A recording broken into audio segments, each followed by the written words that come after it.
खबर शामिल करते हैं लाहौर से। लाहौर में पीटीआई को रैली की इजाज़त, इस्लामाबाद में इनकार। पाकिस्तान तहरीक-ए-इंसाफ को ज़मान पार्क से लक्ष्मी चौक तक रैली निकालने की ज़िलई इंतज़ामिया की जानिब से मशरूत इजाज़त मिल गई। डीसी लाहौर राफिया हैदर ने तहरीक-ए-इंसाफ को रैली की इजाज़त का नोटिफिकेशन जारी कर दिया।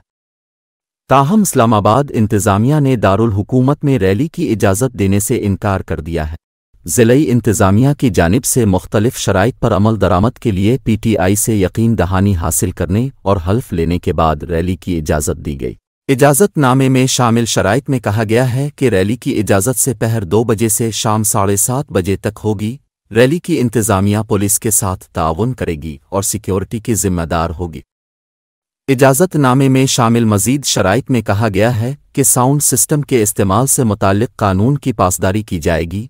पीटीआई रज़ाकार ज़िलई इंतज़ामिया के साथ मुकम्मल ताउन करेंगे। नीज़ पीटीआई रैली के बाइस किसी भी जगह कारोबारी मराकज़ को बंद करने और नुकसान पहुँचाने की इजाज़त हरगज़ न होगी।